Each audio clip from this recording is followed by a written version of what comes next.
Hello, friends!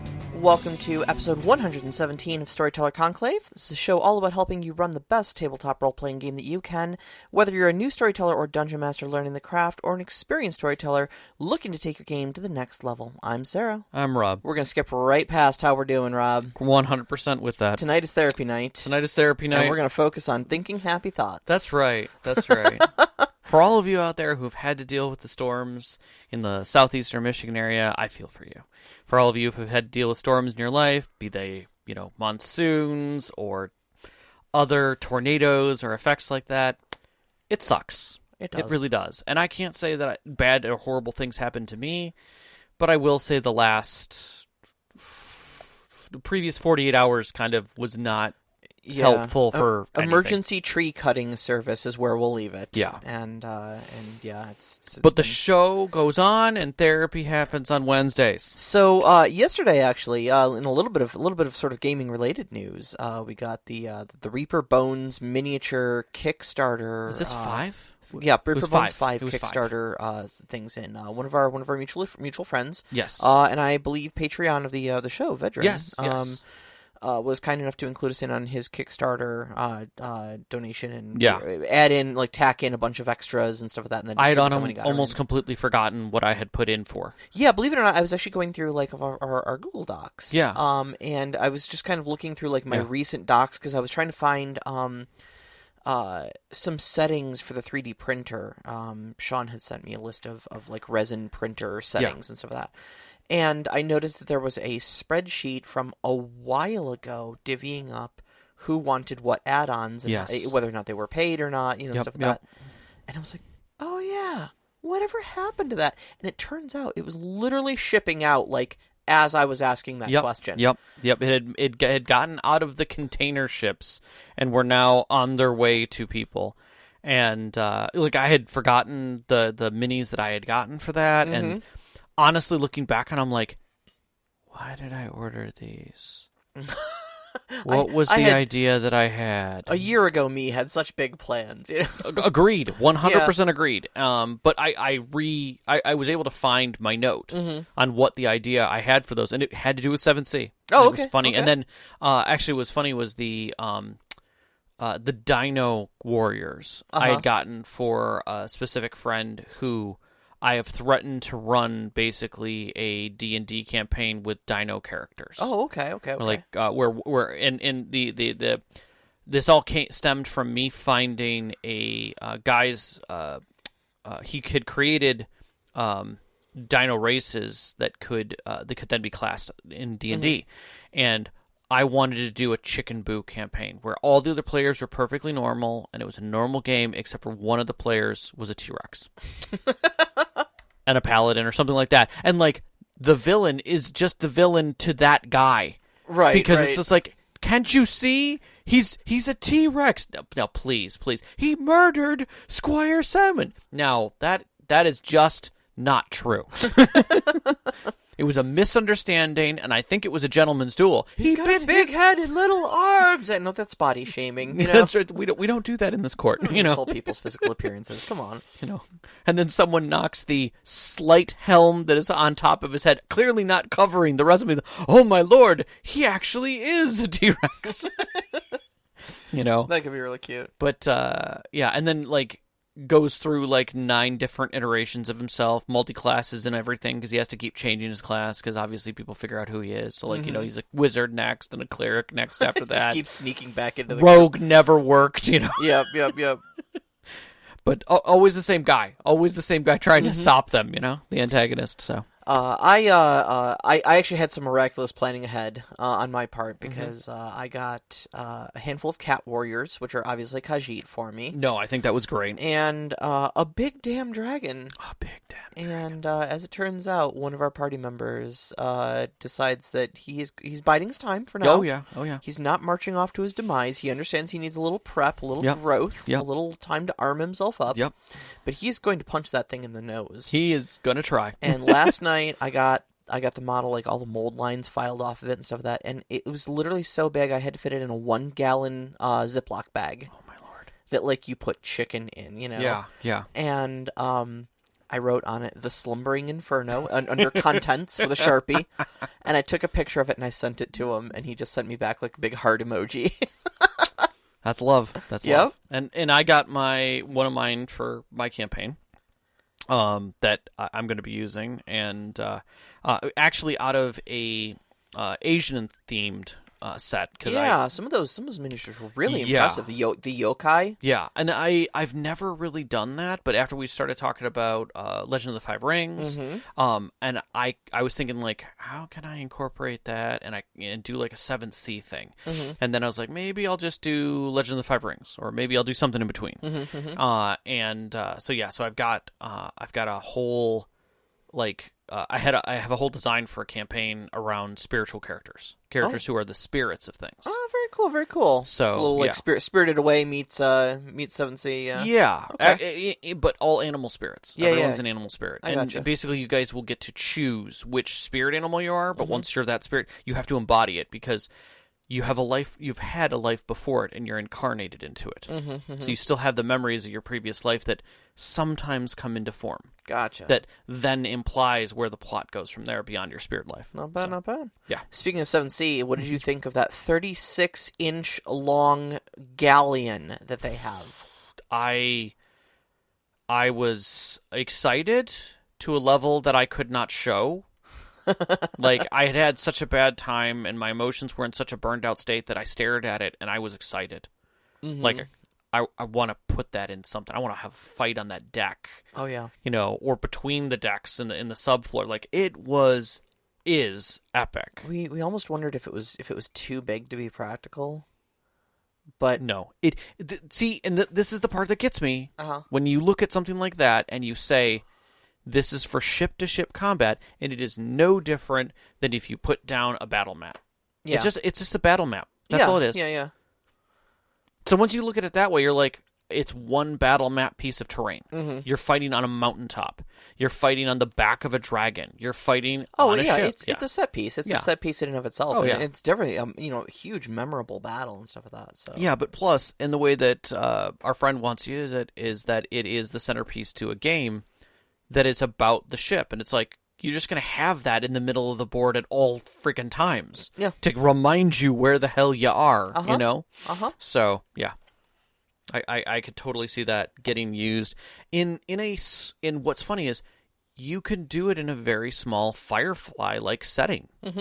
Where 95% of the stuff happens in or around that boat. Oh, yeah. Yeah, and absolutely. Still have an unbelievable campaign. Yeah. Yeah. Yeah, I could definitely see it. Yeah. So, you want to get into our topic today? Yes. So we are talking today about making lifelike NPCs. Yes. NPCs are the very much the lifeblood of our tabletop experience. Very much so. The world is just kind of a cold, dead place without, other people to populate it. And what's funny was, did you see the, I will say, spoof, not spoof, Xbox NPC Awards that they're doing, which was hosted by Ryan Reynolds? You sent me the link to it, but I did not get around to watching. So it was funny that they're doing that, and then today we're doing this show. It had nothing to do with each other, but I just thought it was funny that they were doing like the NPC awards. Oh, okay. And they picked they had 4 different NPCs, and I thought it was fun either way. But and of course his character from the movie, who's an NPC. Free Guy. Yeah. Guy is one of them, and the first thing was he has to be disqualified unless that game gets created. He's not really an NPC. He's a character in a movie. PC. He's an extra because he's in a movie. Okay. So I'm sorry, that's not an actual video game that anybody can legitimately play. Ryan, true. Can't happen. Sorry, buddy. Yeah. Anywho, so when we're talking about making lifelike NPCs, we always want to start these off with a definition. So, lifelike NPC it's kind of self-explanatory, but I think we're talking about making someone more than a background character. I mean, sometimes when you have NPCs, you're just like, okay, you guys go to the store, and the store guy, and you're buying from the store guy, and unless there's interaction, it's just it's something you're doing between the storyteller and the players.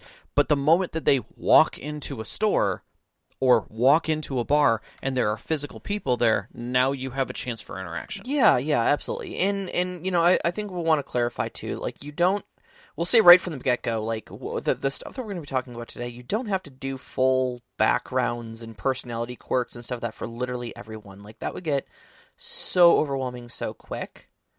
But having your key people, maybe a recurring shopkeeper, if it's a town that they frequent or something like that, or maybe it's just if you haven't done something like that in a while, just making the next NPC they meet just a little more memorable. Yeah, I've also found that, like, I feel like a lot of this feeling started when followers were a thing in D&D, because you had a character that wasn't played by one of the players that now was going to be there with them as they went on with things. It's Sir Robin's Minstrels. It's Patsy. If you're familiar with Monty Python, it's these characters that fill in the gaps sometimes of humor or guidance or things like that within the stories. I like to say that they make the world feel more lived in. Because it's very easy to kind of get stuck in that, like, the hero conceit. And that's like a whole other show in and of itself. I think we've got it on the schedule. Yeah, it's definitely coming up. So. But the hero conceit of that, the PCs are the only real people actually doing anything that affects the world. Right. And your NPCs can be a big deciding factor in whether or not the game feels that way.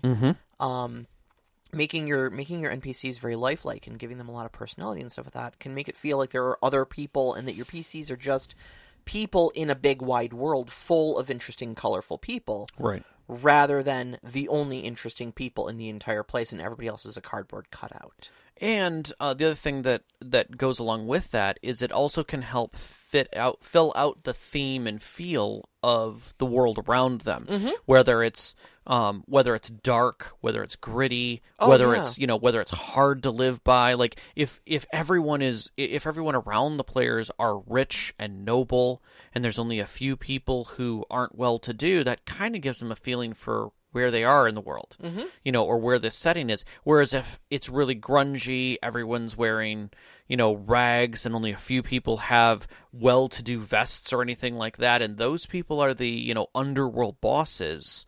Okay, now you've got a totally different feel of where things are coming from. Yeah, it's difficult to, like, continue a theme of, like, dark fantasy, gritty realism sort of thing, where... ultra grimdark. If you've got someone who's like bright and cheerful, like all of your NPCs are going to need to wear that same personality to further that theme. Yeah. And the more people who are like, I killed my own parents and took over their shop. We want to buy something. Like, oh, okay. Yeah. This is a bad place to be because. Yeah. It's a grim fantasy. Everywhere's a bad place to be, Right. Whereas if you've got a bunch of people all vying for superiority in an area where, they're all sitting at the top of the scale, and the only way, money obviously doesn't mean much. Status or reputation or connections mean everything. Now you've got, you've got all different kinds of power plays that are going on, and it comes down to less about who they are and more about what they do. Yeah.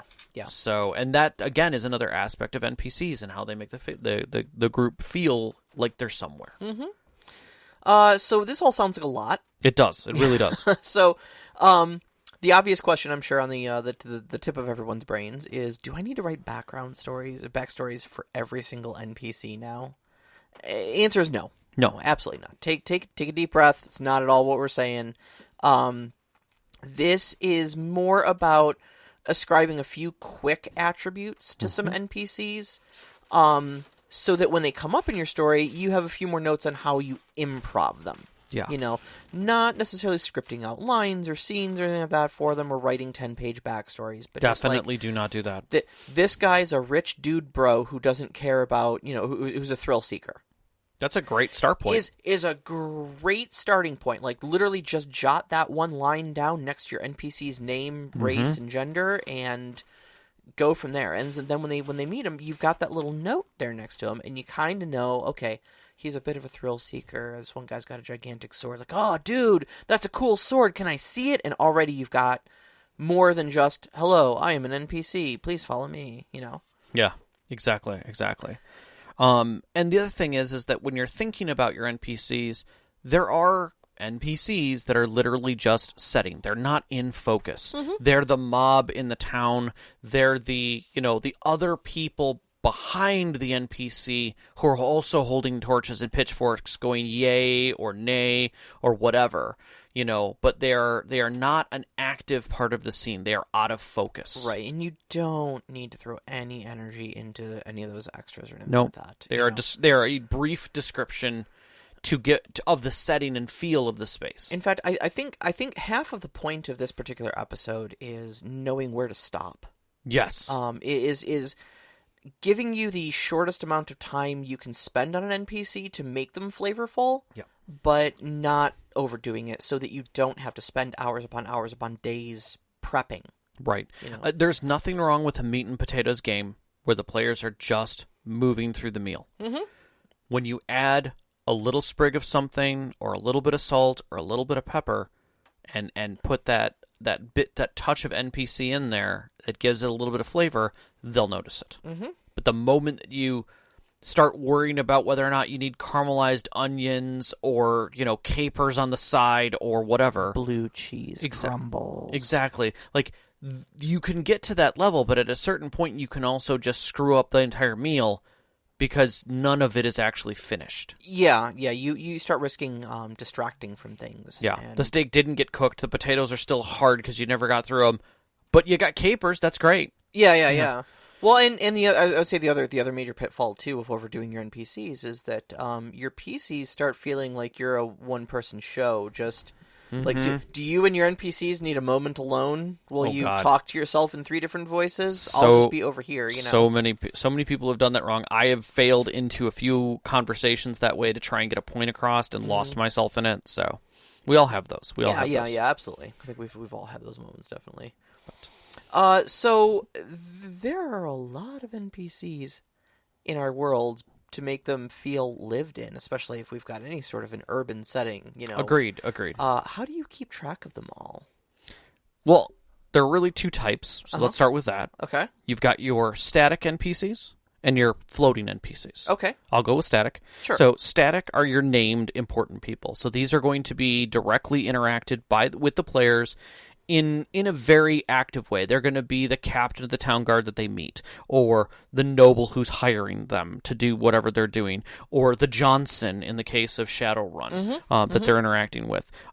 They are going to support the characters in some way. Now, it doesn't mean that they're not antagonists. They still could be in some way antagonists, sure. But either way, they're supporting the story and the player's interaction with the story. Right. These are people you've given names to. They have a static place in your plot. Correct. Is why they're called static NPCs, because you say, like, this person deliberately is this name, this place, has this job in the story to tell. Yeah. So good examples of that that you would find is anytime you're playing a RPG, digital RPG, and there is a quest giver that you can return to again and again. That is a static NPC. You know where they're going to be. They are part of the story. They may move with you along the story, like I'll see you in the next town, or I'll be getting the ship, and then you get to the ship and they're there waiting for you. Static doesn't mean that they're physically locked in a location. It just means that they're not that they're written into a specific place in the story. Correct. A specific role in the narrative. Correct.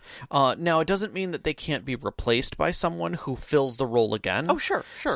And there are effectively 5 or 6 of those roles in writing, but always remember that these are going to be people who stick around. Yes. Knox actually says NPCs you'll probably return to. Oh, without a doubt. Absolutely. These are the guys you're going to be seeing again. They're going to be major players in your story. Right. And often they will lead you to the next player who's going to replace them in many cases. But, if you've got it may not even be like a major important person in the story, like for people familiar with Critical Role, especially Campaign 1, Sean Gilmore. Okay. He was proprietor of Gilmore's Glorious Goods, a magic shop. Yeah, that's right. And that's all he was. He was just a shopkeeper, but the party kind of glomped onto him, and they made him a lot more than he was ever meant to be. Well, again, that's part of listening to the players and seeing what they're enjoying about it. Well, right, but the point though is that Gilmore was a static NPC. Correct. He had a name written down. He had a personality. He had a shop name. He had a place he did business out of. Boom. That's a static NPC. Yep. So then the other type of NPCs you've got are floating NPCs. Now, these are... it's good to have a bucket of random NPCs, and these are what your floating NPCs are, okay? Yes. So when you say, 2 guards run into the room, and your party says, whoa, hey, sorry, there's been a big misunderstanding. Look, what's your name? And now you're like, oh, shoot, I don't have names for this guy. I just said 2 guards run into the room to stop you guys from all the tomfoolery you were doing. Right. Now I got to have names for these guys. Now you want to talk to them. Now I got to have personalities. This is where your floating NPCs come in. Yep. You said 2 guards. Now you need 2 guards to be 2 real, actual people. Yep. So you reach into your bucket of NPCs and you say, this one is John and this one is William. Yeah. John has a scar across his left eye, and William keeps picking his nose. Yep. And you go from there. Yep. Now, were these guys John and William a moment ago? No. But what you have is a list off on your side somewhere that just says, John, scar on face. William, picks nose. Yep. Some people tend to do the automated ones where it's literally just you hit a website, you hit generate.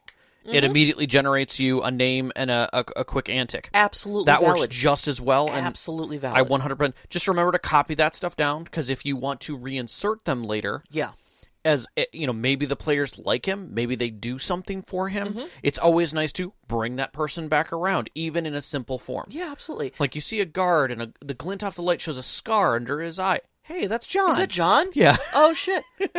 Where's William? Oh, William's over here, and you see a guard walking up, and he's got his hand shoved up under the visor of his helmet. Yep. And you're like, oh yeah, that's William. Yeah. Good old William Halffinger. William Goblin Hunter. That's right. Ooh, nice. But again, that's where we're. That's what all we're saying is that you be prepared to drop a name and an affectation. We'll get into how deep those affectations go, but those are the 2 things. Now, I personally like to do a little bit of a blended approach. Yes. I absolutely have my floating NPCs, but I like to keep a small, contained list of floating NPCs, I suppose. Yeah. With like a little more, almost like a combined between floating and static. You prepare for static. What I'll do is I'll have my same bucket of NPCs, but it'll be per organization. So like I have 4 Thieves Guild members written down, and I've got a name, a race, and roughly their job. Right. I don't have a personality for them or anything like that, but if you guys run into the Thieves Guild, I know that that's this person and this person and this person you may run into.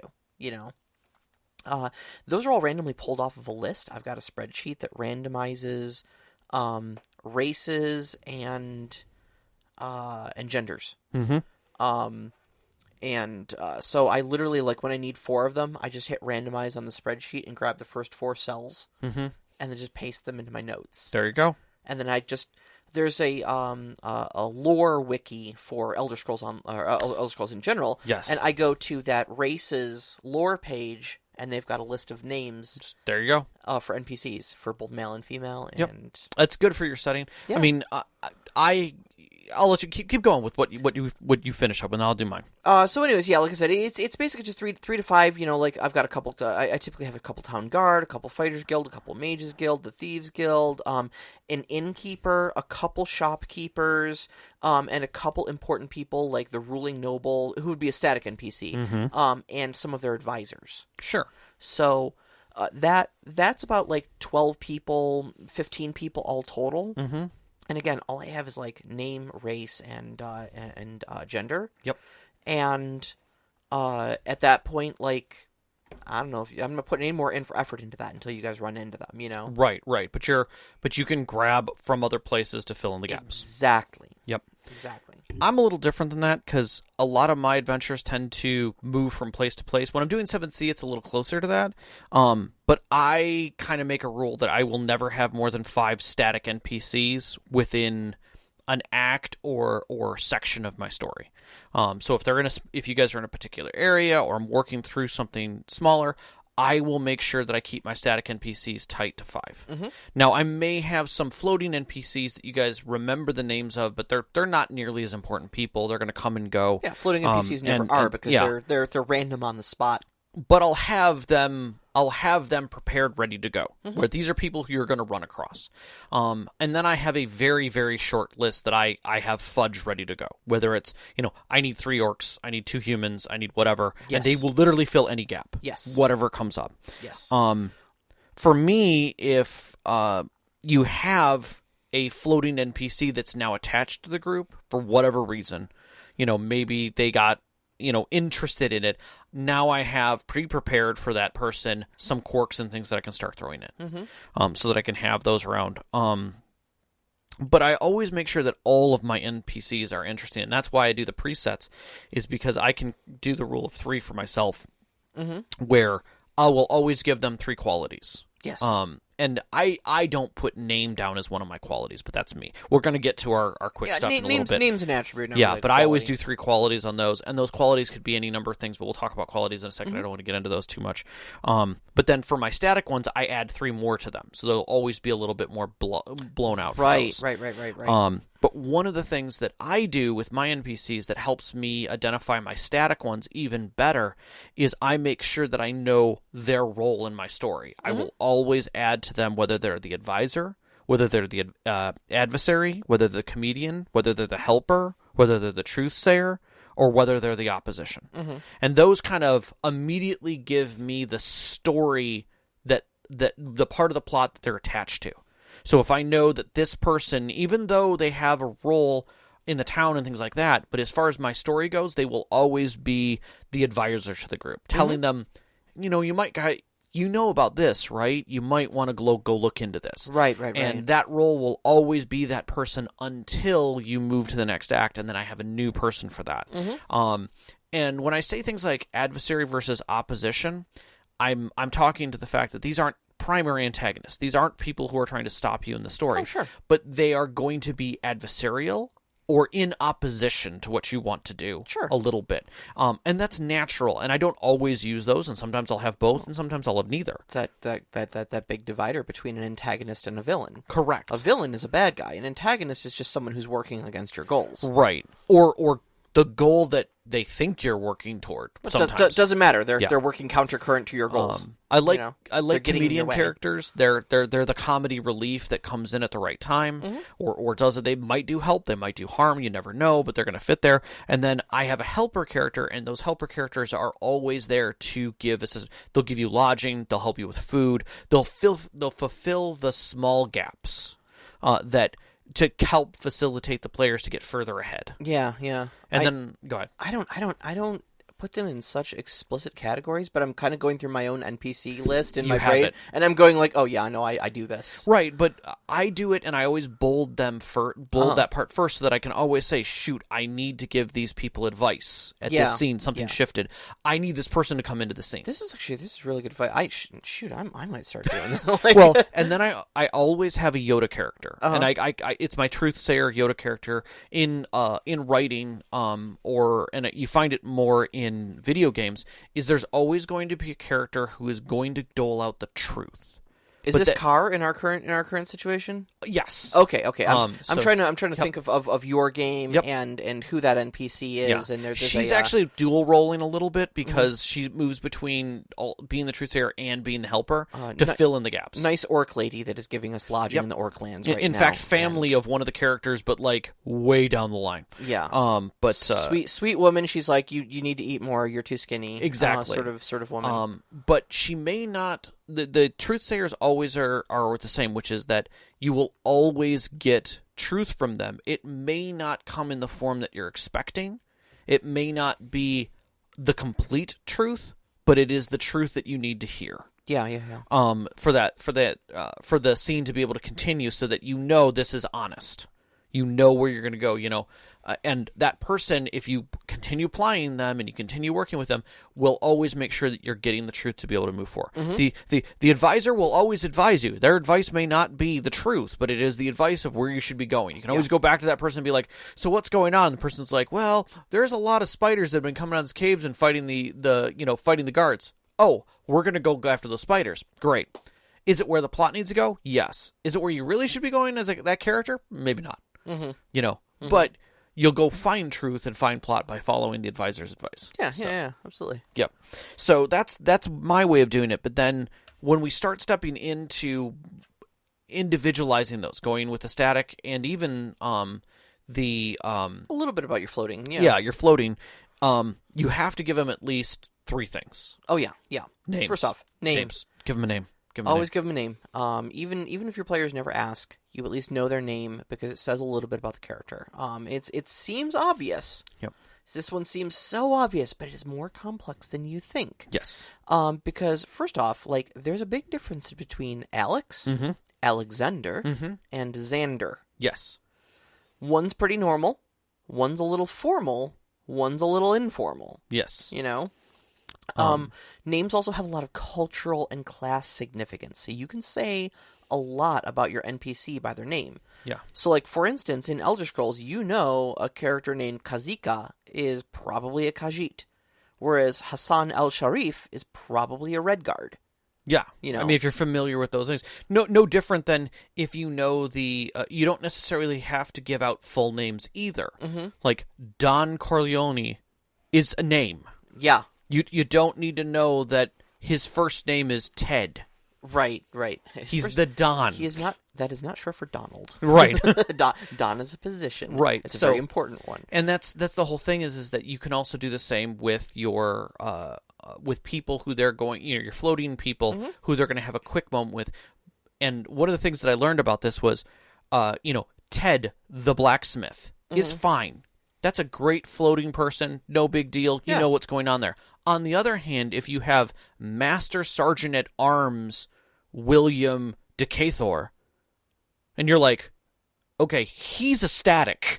Yeah. He has meaning. How many titles does this man have? Right. So enough. What you do is if you put the title before the name, mm-hmm. there's a solid. You're alerting the reader, or the listener in this case, that this is static and important. Yes. If you flip it the other way around, it's probably going to be... This is Ted. He's the Master Sergeant at Arms here. Oh, okay. He's Ted. Exactly. And so that way you're kind of giving your players a little bit of warning on how things to be understood. And it helps them understand the significance of the person. Oh, we need to go find the Sergeant at Arms. Mm-hmm, mm-hmm. Okay. You can always refer to it as the Sergeant at Arms. They may not remember all of that. Yeah. Or even the end of the person, but they need to find the Sergeant at Arms. That's a great way of doing it. Now, I also find that names are a little bit of a double-edged sword. No joke. No joke. Because your simpler, more common names add a lot less flavor, but they are so much more memorable for your players. So, John and William are wayward guards. Yep. I guarantee to the end of the damn campaign, your players will remember John and William. But Trail Guide Kazika, the Khajiit scout, that Khajiit lady. The scout lady. 2 minutes later, that Khajiit lady. Yeah. Here, I got a question for you. Do you remember the name of the 2 Justicars that you guys met and hung out with for a while at the very opening of the first act of my game? What? There were 2 Justicars. No, yeah. I don't even know I was there for the first act of your game. Yeah, there's. You were there. One of the main reasons why I find myself continuously lost in your game is because a lot of it is referential to stuff I was not present for. That's true. That is true. There was the opening salvo. You did miss out. I would have to say, in probably about 6 or 8 sessions. The whole Chaos Town of Madness part where you were geez. you remember this dungeon? No. Yeah, this is the place where you guys did this? Nope. Wasn't here for that either. Yep. Well, Yeah. do you remember meeting this? Nope. Do you remember when I said this? Nope. Oh. That's well, okay, it's a disappointing. dungeon. Trust me, it's significant. Yeah. Cool. Yeah.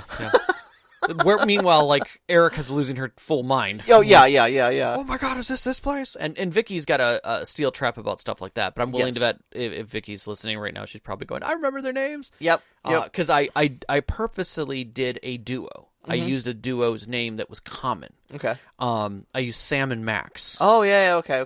And I think I remember Erica and Rommel. Mentioning them. Yeah. And so I penned them and reversed the roles a little bit from what Sam and Max actually are. But they were two Justicars, effectively wizard Judge Dredd wizards, effectively of their area. Yeah. Nicer, but that's the equivocation of it, as best I can do. And so, and they were like initial quest givers and plot rollers. Yeah, there they are, Sam and Max. nice job, Sean Max. says, Salmon Max. You know, that would have been a really great way to go up, but no, I did not go that way. So if any of you are familiar, obviously Knox was familiar with it. There is a video game, Sam and Max Hit the Road. Yeah. And Sam and Max are a duo of detectives, if you will.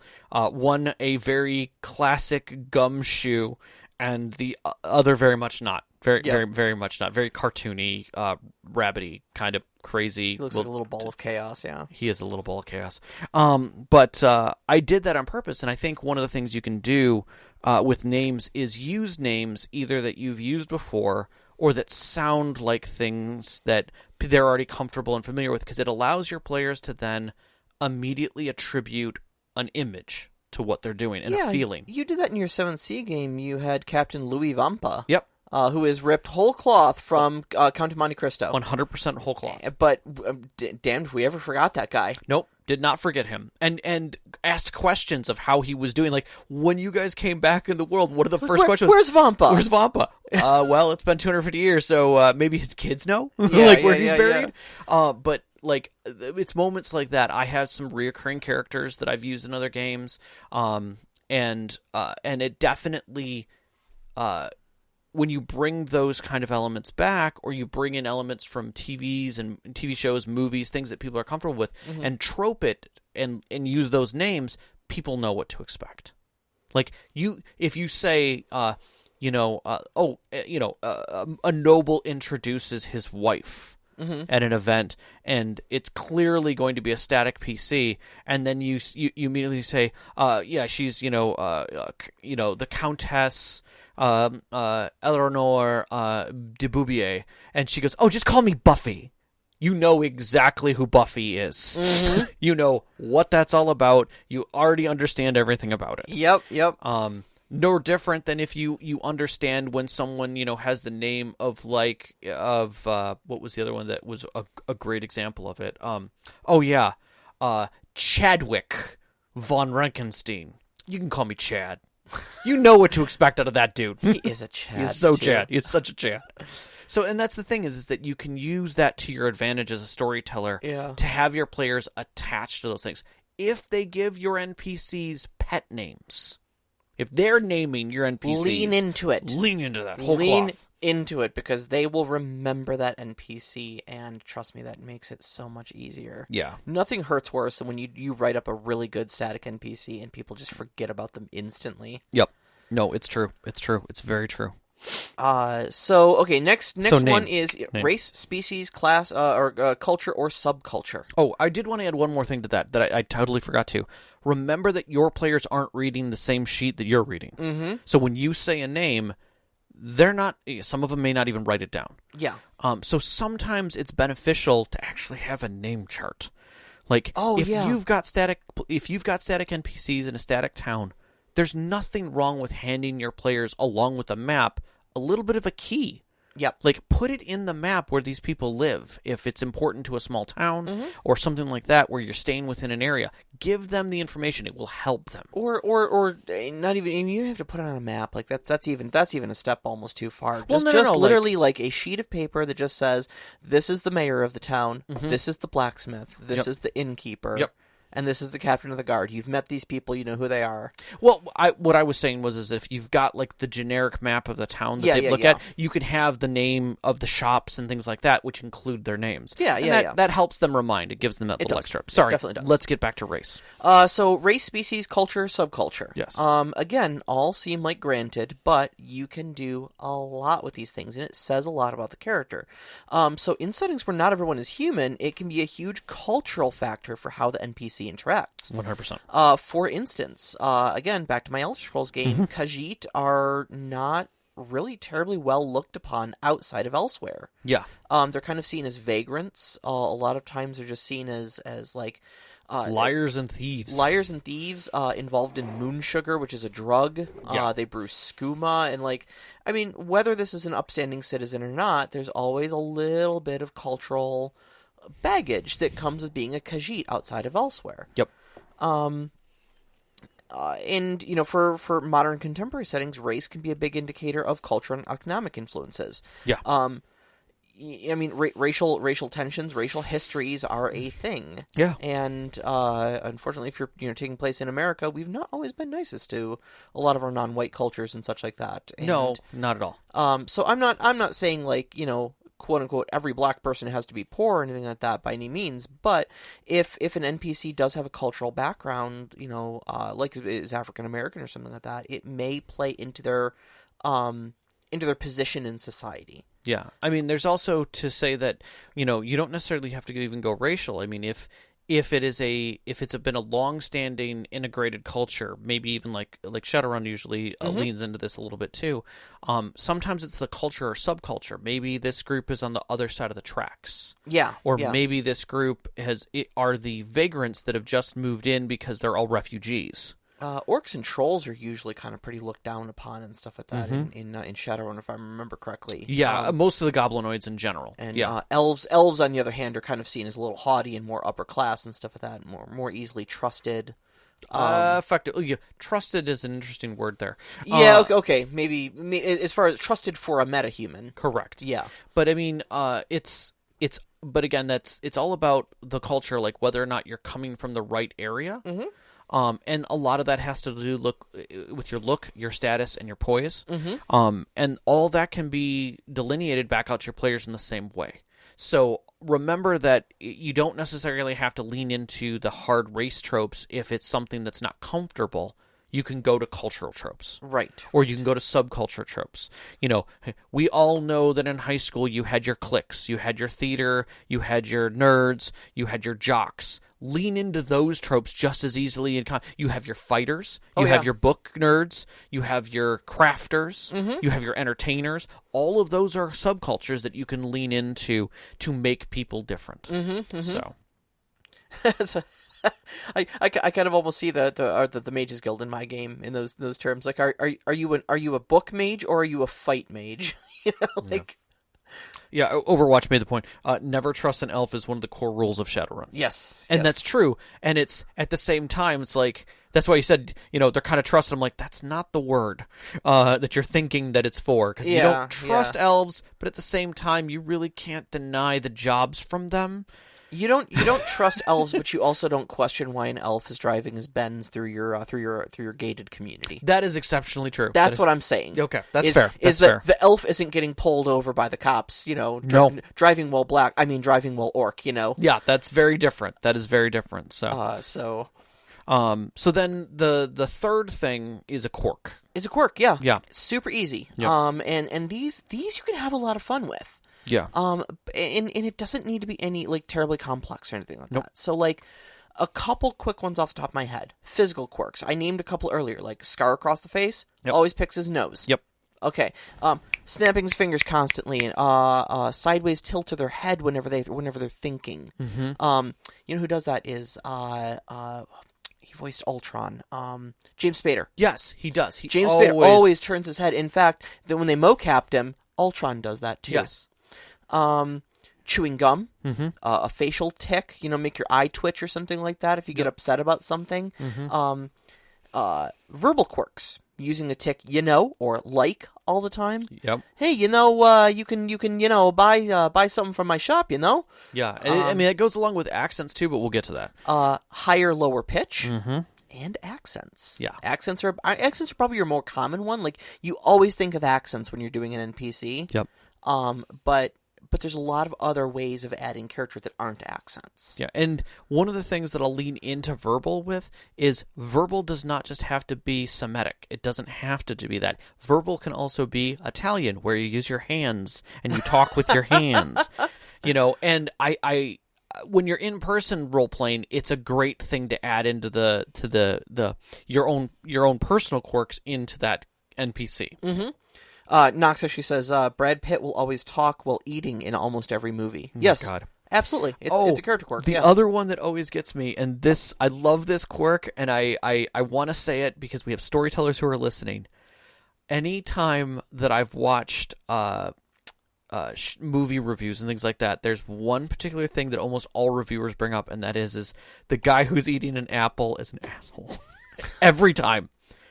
You can count it out. Like, watch a show and wait for someone to pick up, and if they can hold the apple, that's fine. If they're carving the apple, whatever. But the moment they take a bite of it, like, that guy's the jerk. That guy's the jerk. Okay, I will keep. And I'm like, keep that in mind. I have not realized how bad that is true. It is. It is everywhere in culture. Wow. And I'm like, I have to start using that. I literally have to start using that. Yeah. But that again, that's another kind of physical quirk or a You did noteworthy attributes, physical stuff like scars and things like that. One of the things that I add on to that is clothing. Oh, yeah. There's nothing to say that you can't say, presence when someone walks into a room is a big thing. Mm-hmm. The clicking of heels, the tapping of a cane or a rod as it's moving across stonework or something like that. The heavy clodding of boots, the padding of feet, the clicking of nails. Yeah. Or filing. That's a whole nother thing that people do. Just sit there and file their nails while they're talking, because clearly they're not paying attention to a damn thing you're saying. The other one that gets me is glints of things or robes. Some characters might have chimes that they wear, or might have a vestigial, cuff that was from a shackle that they now have, done up because they've never removed it, maybe because they can't. Things like that are always a piece that adds to them. Some people have a unique instrument that they carry with them, or a tool, or a weapon, or a shield.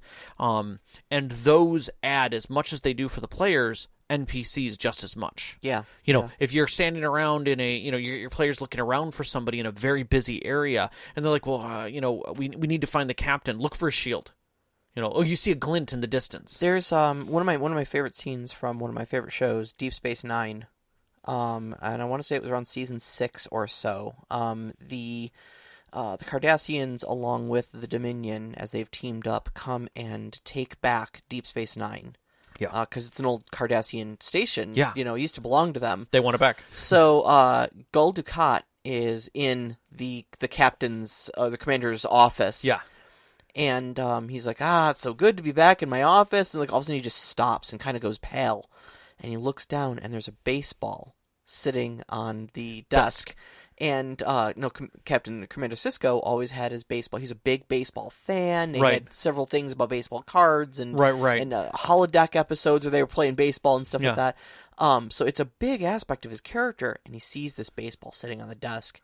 And he reaches down and he picks it up and he just looks at it like it's got this extreme significance to it. Right. And you can just see his mind is racing. Right. And Wei-Yun, one of the Dominion ambassadors, looks at it and goes, "What is it?" He's never seen a baseball before, Right. He's like, "It's a message from Sisko." Well, what does it mean? I don't understand. Yeah. He says he's trying to tell me he'll be back. Yeah. He wouldn't have left this. his damn baseball there, and then cut immediately to the Federation fleet. Like, you see the Defiant, and leading. It's cruising along. No, it's cruising along, and then all of a sudden it literally does a U-turn in space. Right. And flips up and around, and the camera kind of follows it up, and you see an entire Federation fleet, and it just merges with them. Right. And they just 100% U-turn, and we are hauling ass back. We're going back. Yeah, I'm getting my baseball. But like that moment, like that cool moment doesn't start when you see the Federation fleet. Right. That cool moment starts when you see the baseball, because you've got 6 seasons of knowing that Cisco is this big baseball fan. Yep. And wouldn't have left his favorite baseball behind on his desk. Right. You know?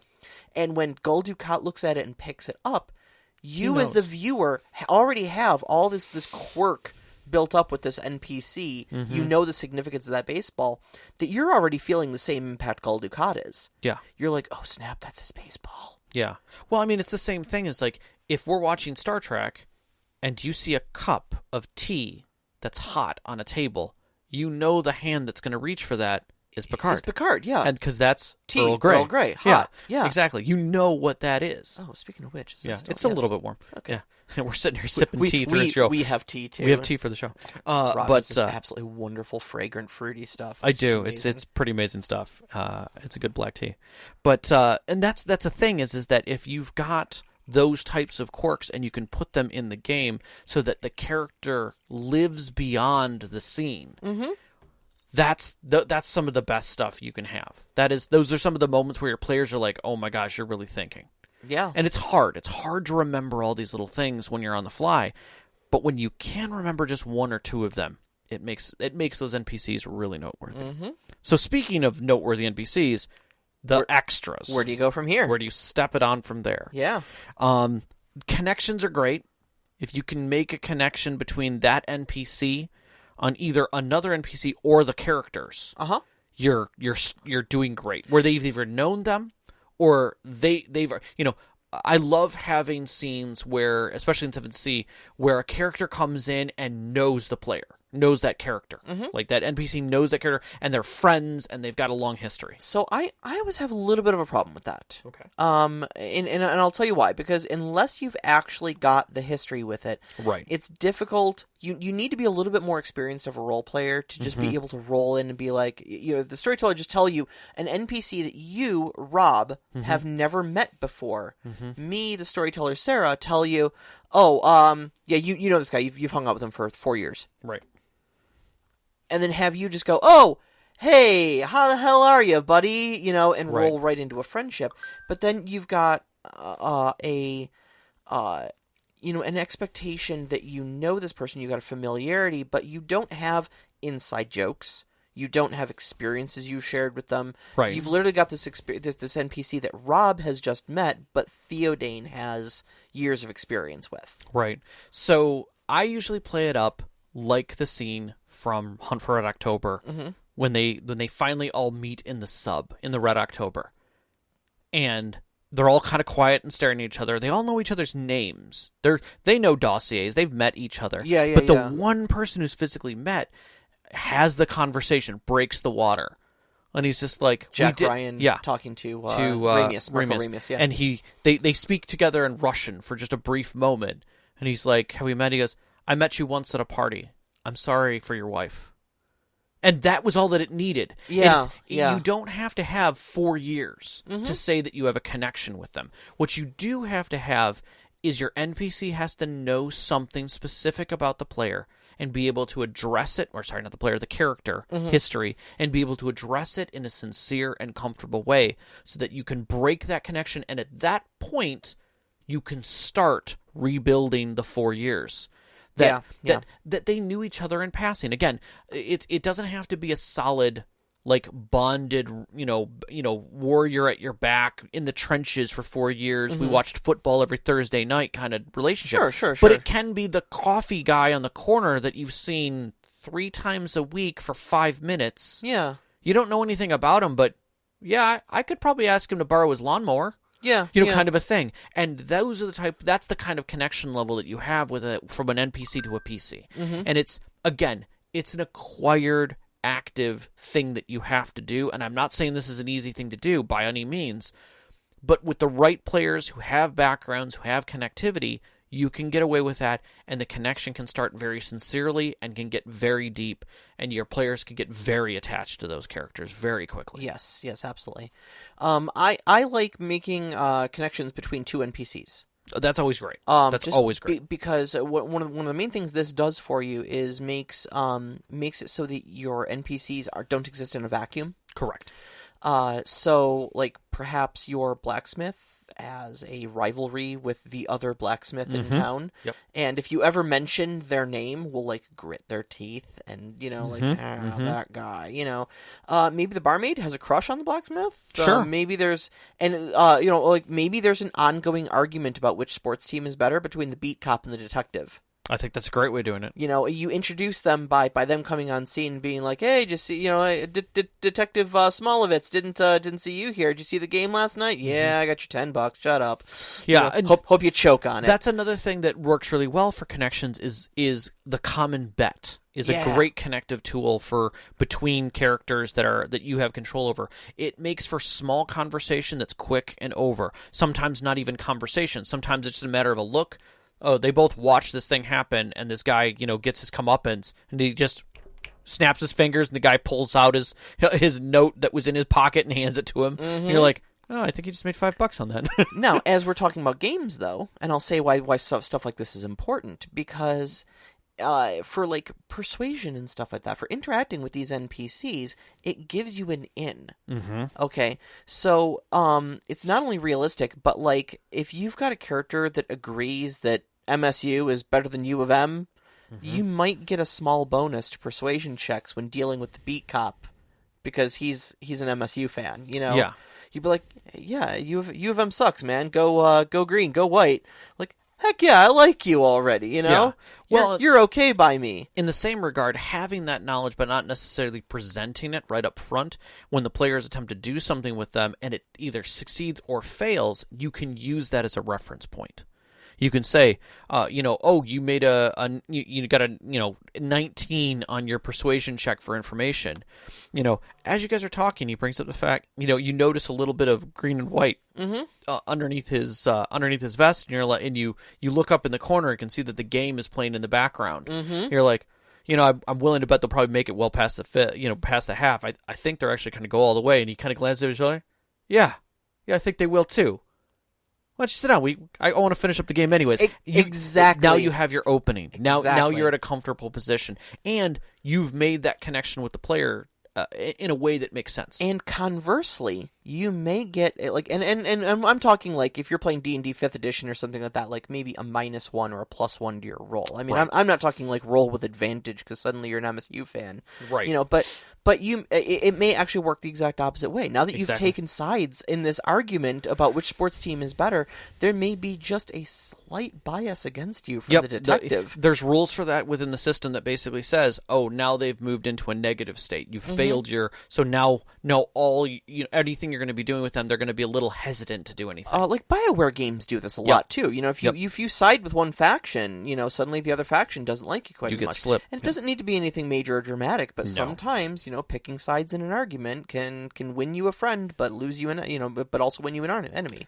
Likewise, if you move, you can easily move to a situation where the players have goals or desires. The NPCs have goals or desires. And what that then gives you the ability to do is legitimately work with them. So if your blacksmith has the desire that they want to, one up the other blacksmith, and you give them an opportunity to do that, whether or not the players recognize that's what they're doing, that they're actually part of that situation. For instance, the players walk in and all they really want is to spend a bunch of money and make some awesome armor for their fighter. And suddenly the blacksmith goes from a situation of, yeah, whatever. Wait a second. What do you want me to make? We need to make armor for the jousting tournament that the knight's going to be part of. Really? All right, I'm in. Like, is he gonna be up against Count Rogan? Yeah. Yes. Yeah, probably in the second round. Oh, I'm gonna make you the best stuff. Yeah, this thing's gonna shine so bright that everybody in the bleachers are gonna have to wear shades. And then you're like, okay, he's in for this for some reason. All right, but again, that shows motivation and drive. Yeah. And then if somebody's like, I'm gonna do an insight check on this. There are 3 other blacksmiths in town. 2 of them just moved in, and 1 hasn't even fully set up yet. But his shop looks really well funded. You might think this is a rivalry. Oh, all right. And that's where things can shift really well with desires and goals. And I think working with those is a great, great direction to go. You can do a lot with desires and goals. Plus, it helps as they are being motivated and worked through. And it's something else, something smaller that I work with that I like, but I'll come back to it. Yeah, one of the examples I came up with here was like maybe the alchemist's goal is just to upgrade his shop. Yeah, and like you may find this out just in the in the course of conversation. Now, the reason you want to specify this as a goal, I mean, maybe the scene opens with just him like, you walk in and he's not standing behind his counter just politely waiting for a customer to come in. He's got a measuring stick and he's measuring a bare wall along the left side. You're like, what's up, buddy? He's like, oh yeah, I'm just we're gonna be putting in a new brewing stand, and I just want to make sure it'll fit here, stuff like that. We're moving up. We're gonna be making some improvements around this place. Oh yeah, making some improvements. Okay, maybe they invest a little extra gold in him. Yeah. Maybe next time they come through here because they've fed into his goals and tried to further them, maybe he's got better potions for them. Yeah. Or more heal. Like, hey, I could only make 3 healing potions for you last time, but now I've got 10. Yeah. Holy cow, dude. Well, yeah, it's all thanks to that new brewing stand. Doubled my efficiency. Yeah. And then the other one is you can also have fun scenes where, like, they walk into a scroll master's house, an old mage who's doing stuff, and everything's in chaos, but he's on one of the walls, like, things are pushed to the side, and he's drawing what looks like a door there, and he's, like, carefully tracing it out on the floor. There's some markings for some other stuff, and you're like, oh man, he must be doing some kind of weird sigil stuff. No, he's preparing for the builders to come in. They're going to knock this into a door, that wall down. And this is going to be where his new staircase is going to be. I bought the place next door. We're expanding. Yeah. No, the reason why this place looks like crap is because I'm moving. And that's a whole nother thing is, are they moving to a new place? Yeah. And dealing with something like that. One of my favorite things that I read about was a guy who literally, the town, like, he started the game off by explaining to all the players that the town was very active with funds. This was right after a majorly positive event that occurred. And so there was a whole bunch of new people coming down, which included these players. And so there was, new nobles who were showing up in town, and people were sending them out for expeditions to find proper lands, clean out things. So all kinds of stuff was happening in towns. And he literally had it so that 4 out of the 5 shops were moving from their shops. So when they walked in, like, things were slowly changing until eventually one day they went to the shop and it wasn't there. It was something else. It was like a new bakery. They're like, did they close? And they're like, oh no, you need to go downtown. Downtown? Didn't you know the new downtown district? There's a downtown and you go and now there's a downtown district that's fully built out, and they're like, oh, this is where all the stone was coming from the... And literally all of the little adventures that they went on to help people built the town. Yeah. And that's... the guy basically Stardew Valley'd them. Oh, yeah. And he was just like, it was so easy to make adventures for you guys, because I just was like, what am I going to need for this town? Oh, I could send in the quarry. Who would be doing that? Probably the mayor and a stone cutter. Yeah. And there's somebody funding that, and so he would just... That's how he came up with everything. I make 99 staircases. Let's go. Yep. Now, one other last thing about goals, too, is that everybody wants something. Yes. Okay. And finding and or providing that thing can turn even a hostile NPC into someone willing to listen to you. Yes. So this is not just all about making friends and shopkeepers and stuff like that. Sometimes your big bad evil guy, if you can provide him something that he's truly looking for, provided it is not the one MacGuffin he needs to end the world or whatever it is you're doing, they may either get off of your back or call a truce or... Yeah. Or at least, I'm going to give you the respect of allowing you to walk out of here, but next time I see you, I'm going to kill you. It may even be that simple, but making friends out of enemies, albeit even temporarily, can be a great reason to have goals attached to your NPCs. I love when players take the time to do enough insight checks to discover those things. And when you hear the moments about players learning the loves, one of the perfect examples was Padre Inguis. I started him as an antagonist. He was going to be the opening gambit of the Inquisition entering into the town. And he was basically going to be the driving force. A relatively young priest within the area, on an outside area, was going to be brought up, or should be put to the tip of the spear of the Inquisition, because if he completed this task, he could become one of the Inquisition's chosen, and therefore he would have prestige and things like that. Yep. And so the idea of finding these people within this town meant something to him. And so he was now looking for it because there were all kinds of banditry and terrible things here, and Sure. he was going to help save this town. And the players turned it around 100%. Mm-hmm. They found that he was a bit of a lover and easily bent that side of him far enough that he was like, I can't possibly do this to these people. And then he got buried within the action himself, and now he's stuck. Mm-hmm. Now he can't turn, and became a totally different player. Yep. So, one of the things that I wanted to talk about was in the motivations was not only what they're doing, what their motivations are at a global scale, but what are they doing today? Yeah. Like you were saying, he's chalking stuff out to figure out whether or not this stand is going to fit in this spot. Or maybe the blacksmith is working on a necklace for his daughter. Mm-hmm. Or maybe the baker or general provision store, him and his wife work together all the time and obviously can get pretty much whatever they want. It's their anniversary in 3 days, and he is losing his mind on what he's going to get her. Mm-hmm. And he can't get out of the shop. She's the one who goes and does all the running around. So how is he going to figure that out? And these are going through their minds and are distracting them. It's the reason why they're not willing to work with the players, or maybe they are. If they can just, maybe the players can't come up with the money, but he's like, okay, I really need something. You need something? I really need something. Come over here. And it's like, you're like, okay, well, what do we have to go steal? And you're like, I don't need you to steal anything. Like, I need a nice necklace for my wife in 3 days. Yeah. I don't care how you get it. Yeah. Like, I mean, I prefer it probably not stolen because I don't want any questions. Right. I don't want her walking around town and then, like, the countess to look at her and say, that's my locket. Right. So, I prefer it's legal or at least unclaimed treasure, you know, but like, I will give you that full plate half off. I swear to God, half off if you can provide me a nice enough necklace in 3 days. Yeah. And that kind of stuff is gold. Yeah. That makes it active. And then 3 days later, or 2 days later, you guys get back, or even a day later, you come back, he works on the full plate, but within the time, like maybe you guys go to pick it up, and his wife is walking around with it on, and she's glowing and happy, and everything's great. Or worse, she doesn't like it at all. Yeah. Because it's, she considers it hideous.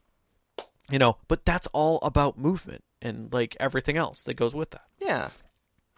Kind of along this sort of lines, another great thing is something they love or something they hate. Yes. It's a very small, very simple thing, but like, does your alchemist have a collection of cat figurines on the shelf behind them? Yes. And a cat walking around the shop? Mm-hmm. Does the corporate Miss Johnson beam with delight as she orders her favorite drink at the dingy bar you guys are in? Does she just absolutely slam down 3 what are those ginger beer Dark and Stormies? Dark and Stormies. Yeah, she slammed down 3 Dark and Stormies and you're like, okay, well, I know what we're buying her next time. You know, do they swish their cigarette on its long stick? In front of your face, those kinds of things. The Khajiit nobleman unable to hide his look of disgust when you fail to remove your boots from God. his home. Like, oh, you're tracking mud through here.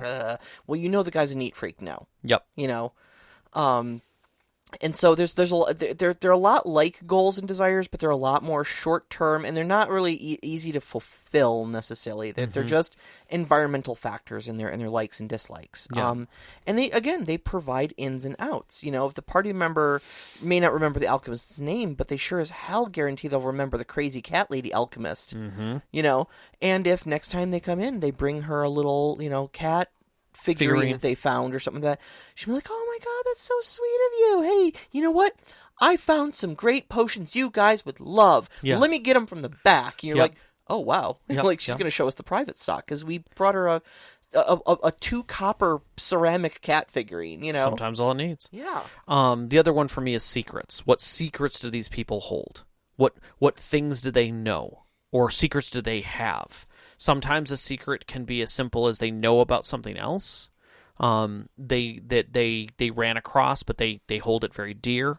Or a social connection they might have. Like maybe the barkeep really does know the prince, and when he got drunk the one night and was talking about it, he was legitimately talking about how him and the prince laughed together one night until 2 o'clock in the morning and drank in private because it was the one time that the prince felt like a commoner. Mm-hmm. And they still have that connection. But he can't talk about how he got the prince out, so that's his secret to know. Mm-hmm. But these are things that you can eventually release. And again, they may not have anything to do with plot, but they're very dear to these people. Yeah. Secrets are something that are powerful, but sometimes you want to, but as I always say, keep them very simple. Very simple. Do not go crazy with secrets. Again, I mean, we've talked a lot. In fact, we're over time now. We're well over time. We still haven't done questions yet. But keeping in mind all these things, I mean, we've talked a lot about this, but jotting down a note or two about your NPCs to fill these things in, is really where you want to be. Yeah. And if you're not good at accents, pick something else. Don't focus on the accents. Focus on something physical. Or on the words that they use. For instance, if they're poor, don't use $5 words. Use $1 words or less, or cut down the number of words you even use. Mm-hmm. Yumptu is a word in some places. Jeet jet. Exactly. Add a little bit of folksiness to it on that side. On the other side, take the time to go buy. What I like to say is go buy a couple $5 words online. And up your vocation a little bit for certain other, dialogues that you're going to have, when you're talking about, you're talking to somebody else, use terms like juxtaposition. Mm-hmm. If they're a scholared person, talk about, explain things in fortnights. Oh yeah. I did this, all the time. In fact, it low-key annoyed me a little bit because I wrote out these several characters wrote letters back to the High Arcanist Elore Stormherald of the leader of the Mages Guild to report in on what was going on in the bandit plot. Yep. And she wrote back occasionally. Yep. And you guys were just like, I can't read this. Yeah. I handed you a letter and it was full of just 4-syllable words, man. It was beautiful. It was absolutely beautiful. The good news was, though, is that I read it out loud to all of you guys. And I loved every moment and of it. I did it in Laurie Stormherald's accent, so you all got me to hear, the $10 words using a British accent like this. And it was beautiful. It was beautiful.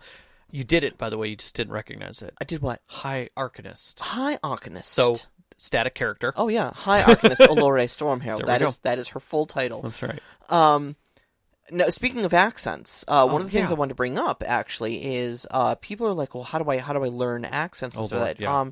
So Liam O'Brien of Critical Role, as they are all voice actors and oftentimes do multiple different accents and such like that. One episode was asked about this and said that one of the places he goes is a place called International Dialects of English Archive. That's IDEA. Yes. Is the acronym for it.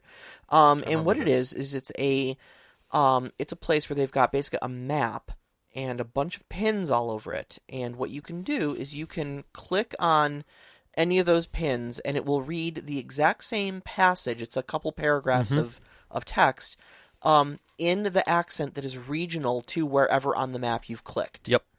And it will read it in English because it's the English Accents Archive. Right. But if you want to know how to do, God, I can't do an Indian accent. I almost did an Indian accent, but you were trying. I'll give you that. But yeah, if you wanted to bust into an Indian accent or a Scandinavian accent or, an Irish accent. I'm terrible at Irish accents. Everybody who is not Irish is terrible at Irish accents.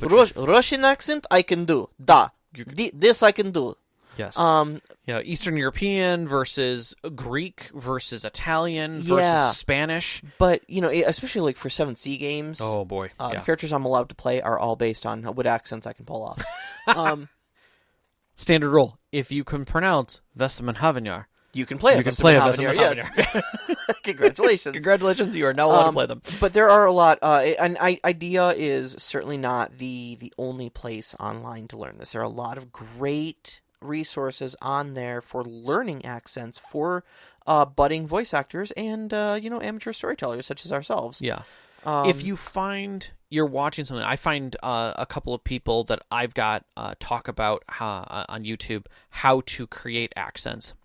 and they talk about the places in your mouth that you talk from, whether you talk through your nose, whether you talk and put your tongue to the top of your mouth to get a certain sound as you're saying things, or move your tongue to the bottom of your mouth as you're saying things. You automatically change the position of the way your mouth looks, widening your lips, closing your lips together. Yeah. Little things like that are within their own right a way to change and accent things. So you don't necessarily have to try and mimic, but replicate what you're going to do again and again.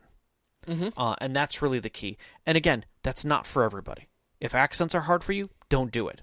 Work with words. If words are hard for you, talk about the descriptions and the way that they move and what they look like. But try and do at least 3 things. Yeah. For all of your NPCs. 6 if you're really feeling sassy and you want to make those static characters really shine. Yes, absolutely. So you want to move on to questions? I would love to. Alrighty. So let's stop at the bottom here. The Mad Elf. Since you mentioned the 7 Dwarves method of NPC personality. Yeah, I have. You definitely have. You didn't today, but I didn't today because we all kind of went over like more specifics and such like that. But it's good. The 7 Dwarves method of NPC personality I got from Tellis and Jaffe, again at the Critical Role staff. And it's basically you pick one of the 7 dwarves and you give your NPC an aspect of that personality. So like, you had a couple NPCs roll into town. One of them was like the guard, and I picked Sleepy for him, and so he was just exhausted from the thing, and literally like walked in, and while the mayor of the town was talking to you, he just fell asleep in a chair. Another one had caught a cold on the way there because I got sneezy. For him.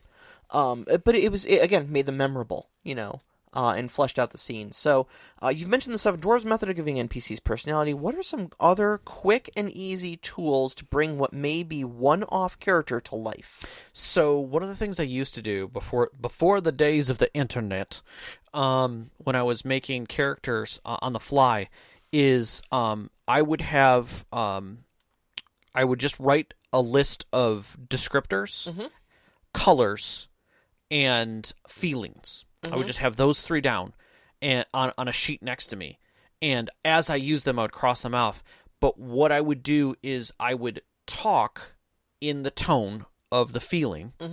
The color was always how they would react to things.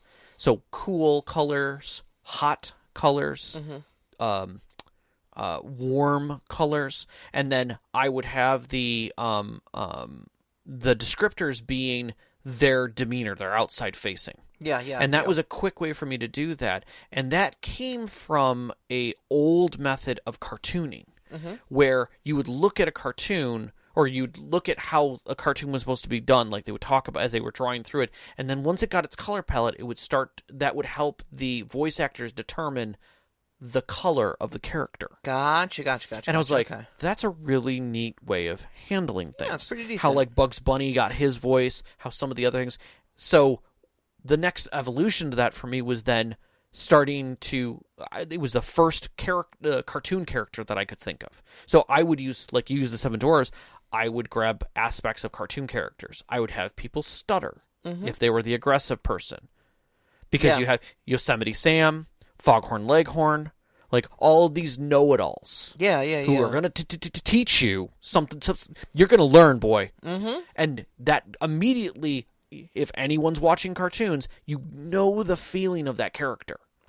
Immediately. And, it's a trope methodology, but cartoons are a great way to do it if you've got it in your mind frame. Now we have a lot more resources to it, but that's a quick and easy tool for me. Is I can always go back to cartoons, my childhood cartoons, and grab an aspect of a character very quickly. Knox says heroes in primary colors mostly, villains in greens, blues, purples, etc.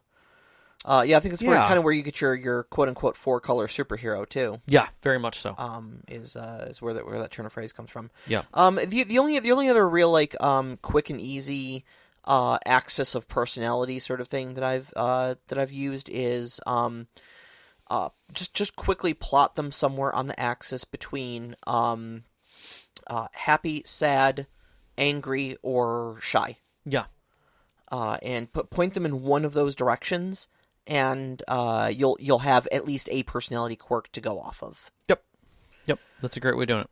All right, so Overwatch asks, sometimes NPCs really bite, and the players take to them like they are the focus of the campaign. And maybe put them through college. Yeah. Have you noticed any rhyme or reason to this? Are there any commonalities in your experience that make up one of those NPCs the players just refuse to let go of? What's the secret sauce?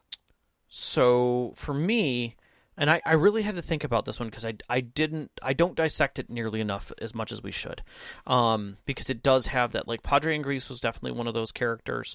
There's been a few others in other games, but that's the biggest one that I have. And I think what it comes down to is the energy that you put forth as the storyteller. If it's a good day for you, oftentimes it's one of your first ones that you roll out for the day. And I say for the day, I mean the session. So you're vibrant, they're in the right mood for it, and things just click in the conversation and social aspects of it. And sometimes that's all it takes, is just to have a good social rapport that goes across. But some of it is just random. Sometimes it's just the players are in the mood to be playful, and they choose this thing to play with it. Or it reminds them of something. Yeah. I would kind of agree with your assessment that that it's definitely what you bring to the table, not necessarily who the NPC is. Yeah. I'm not sure you could deliberately write one of these NPCs. I would say you could, but I think it would take a lot of examination of the players. Yeah, it'd take a lot of fishing. You'd have to do a lot of examination of the players and a lot of examination of the story. Yeah, you'd really have to bait the hook for it. Really have to stack the deck to and then play it very lightly. Yes. So, because it would be obvious. Yeah, and I think a lot of it too is just like the sort of like oddness, quirky, uniqueness to them. Like you may just have like a goblin merchant or something like that, and you may just even be like, I didn't come up with the name. He's Boblin the Goblin, and like all of a sudden Boblin is just the greatest NPC they've ever met, and they just want to adopt him and make him the mascot, and you're like, oh god, guys, he's just literally a throwaway NPC. Please stop. Again, I don't think you can make it happen. I think it's just they have to be cute and unique in some way, and the players have to see something likable and redeemable in them. No, I agree, 100%. But I think it's more important than trying to figure out how to do that, listening for that energy to come back at you, to feel when your players are leaning into something, and be prepared to do something different with that as time goes on. Yeah. Don't force it. Let that situation roll. Yeah. All right. One more? Yep. Last one is Knocks on the Box. Do you ever make a Rolodex of generic, possibly nameless backup characters that you can keep at the ready and cast them into your story whenever you encounter a role or opportunity that might fill the personalities you've made for them? Yes. Do you feel that making these random personalities for fun might be a good way to flesh out and provide ideas for other, more important characters that you've just made? Without a doubt. Without a doubt. You submitted a character to one such Rolodex. I technically submitted 3. Okay. Two was because I submitted Padre and Guis as one of my characters. 7C forum on Reddit. Didn't you submit my character, Madeline the Bloody? No. I submitted Lyra and Cassia. Oh, Lyra and Cassia. That's right. But I submitted them as 7C characters. The Lucky Ladies, yeah. The Lucky Ladies. And reversed their roles of who they were, just to have some fun with it. But I submitted both of those. And I think out of that was, it was 50 NPC, or 20 opening people. It was effectively what it was, is 20 introductions. Yeah. And it basically just gave you, as a storyteller, an introduction to 20 different people who could give you quests. It wasn't the quests. It was their stories, who they were. After that, it's up to you. And I love that kind of stuff. I think that's fantastic help. Because then you have something where you're like, I need a static NPC, but I don't have any good ideas.